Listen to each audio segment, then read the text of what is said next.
We have always done that, and it is also still in line with the interreligious group. They are also organizing already to see which way, if the two will agree, we are always available. We can initiate, but also it depends on the two and other opposing parties to agree that they can come together and discuss. But the church and the interfaith group are always available for that matter. And we act also far beyond that in relationship with the people themselves. We are close down to the people. We know their plight, we know their suffering, we know their feelings. Kenyans don't want to fight. Kenyans have pushed towards that direction. But believe me, sometimes it will backfire on our leaders because Kenyans don't want to fight.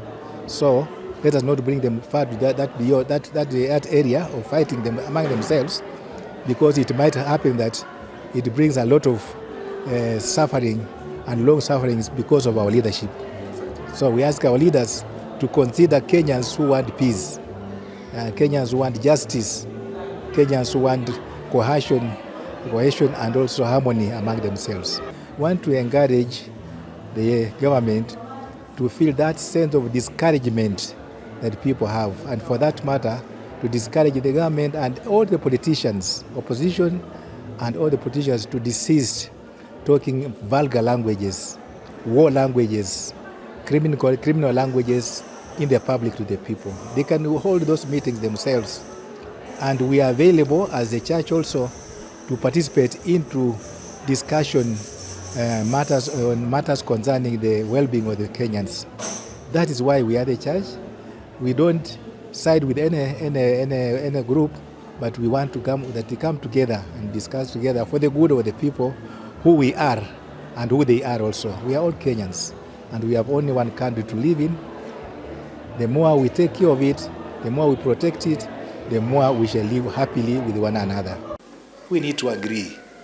We have talked also even to the opposition, and we are encouraging them, and we continue encouraging them, that working together towards a common goal is good, it's better than working against and bring the wave that will create a misunderstanding among the people, because all these demonstrations, much as our constitution allows demonstrations and such, it has its own limit also.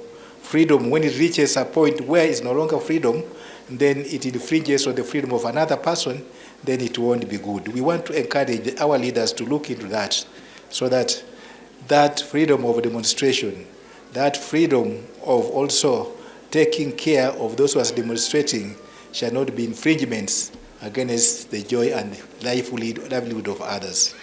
So we ask also our security people to be very cautious and professionally to handle the matters as they come.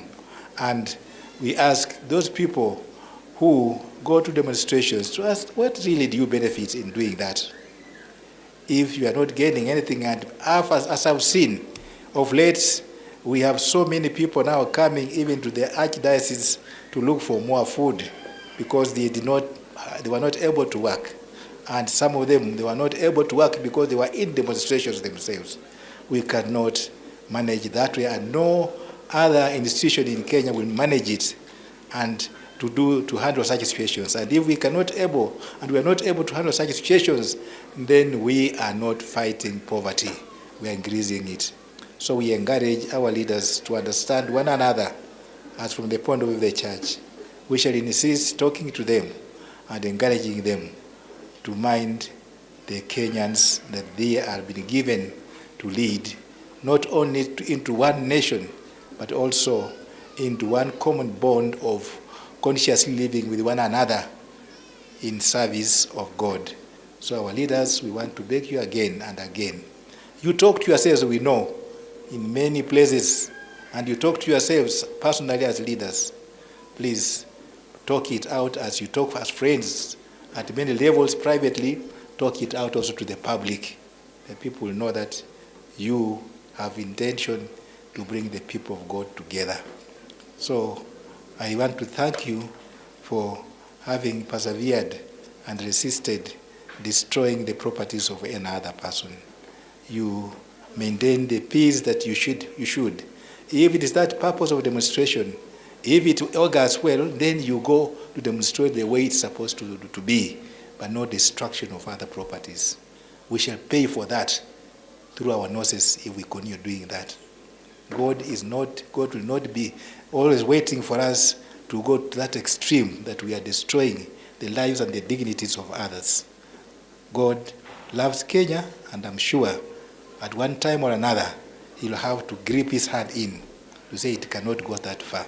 So our leaders, God-fearing as you are, we want you also to respect our national anthem, to respect the dignity of Kenyans who have also persevered up to this time without wanting to go to demonstrate against you or against one another.